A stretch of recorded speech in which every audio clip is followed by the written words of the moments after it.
Well, Manitoba woke up to a historic moment on Wednesday as Kinew led the New Democrats to a majority government victory in Tuesday night's election. Now, this marked the end of a 7-year progressive conservative rule. Kinew is now Manitoba's premier and the first provincial leader of First Nations heritage in Canada. Following the election, Premier Heather Stephenson and Liberal leader Dougald Lamont announced their resignations as party leaders. Mr. Lamont's loss in his Winnipeg seat and the uncertain election results in Ms. Stephenson's Winnipeg riding prompted these decisions. Well, joining us now to delve into the implications of the Manitoba election and the evolving political landscape is Ms. Logan Ross, Vice President of Communications and Campaigns at Counsel Public Affairs. Ms. Ross, welcome to Forum Daily. Thank you for having me. Now, this election marks quite the significant shift in leadership, Ms. Ross, and it's a historic moment for Canada. It's the first election of a First Nations premier in the country. So how do you see this historic election and an Indigenous perspective in the leadership of the province impacting the overall political climate there and nationally?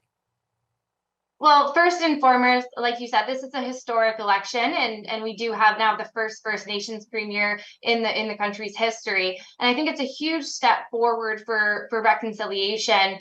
And it just came days after Truth and Reconciliation on September 30th. It was a very interesting night, and it was they deserve to win. I think, look, they made really interesting announcements that were not typical of an NDP style campaign or style announcements during the election that I think appealed across the board to many voters, which is why you saw them come out on top. So we'll keep an eye and see what happens in the days to come in terms of the overall political climate. It's a little too early to tell, but so far they look like they're heading in the right direction if they're looking at implementing their platform. And can you tell us a little bit more about this announcement that you mentioned and the key factors that you believe contributed to this overall outcome?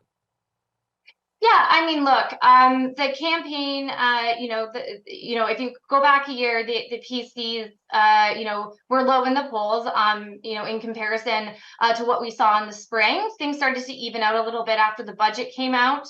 And it was really neck and neck going into the election period or the pre-election period in August. And I think it's actually quite simple. The NDP ran a very good campaign. They set the ballot question by making all announcements about healthcare through the month of August before the writ dropped, and ultimately it became an election on healthcare. And overall, they just ran a better campaign.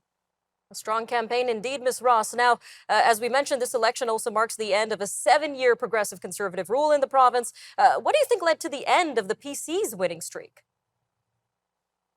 I mean, look, like I said, the campaign period really mattered this election. It was neck and neck. The polls were tied essentially going into the writ drop, and it was anyone's to win.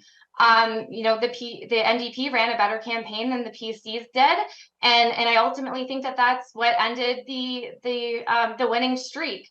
They had a different campaign team this time. They had a different leader, but more so a different campaign team that did not work on the last two back-to-back majority elections. All right, ma'am. So how do you see the election of the NDP in Manitoba after 7 years of conservative rule impacting interprovincial relations between Manitoba and other provinces? We know just BC and Manitoba are the only provinces with NDP premiers. Yeah, I think that if everything that Kinew and the NDP have communicated through this election period is that they're willing to work with anyone and everyone, including even the private sector. That was mentioned multiple times in order to get these policy decisions made. So, if they're going to continue the approach of being collaborative and, no, it doesn't matter where the idea is coming from. It doesn't matter, party stripes or things like that. Then I think that we're well positioned to have a good relationship with the federal government. All right, Ms. Ross, just a quick 30 seconds left here, but what will you personally be keeping your eyes on following Kinew's win? For sure. I'm looking forward to him building out the cabinet, seeing how they adjust maybe some of the portfolios. Maybe they add some new ministers with key priorities that were outlined in the platform. And I'll be looking forward to, rollout of the ministers and the first throne speech. All right, Ms. Ross, thank you again for your time today on Forum Daily. Thank you.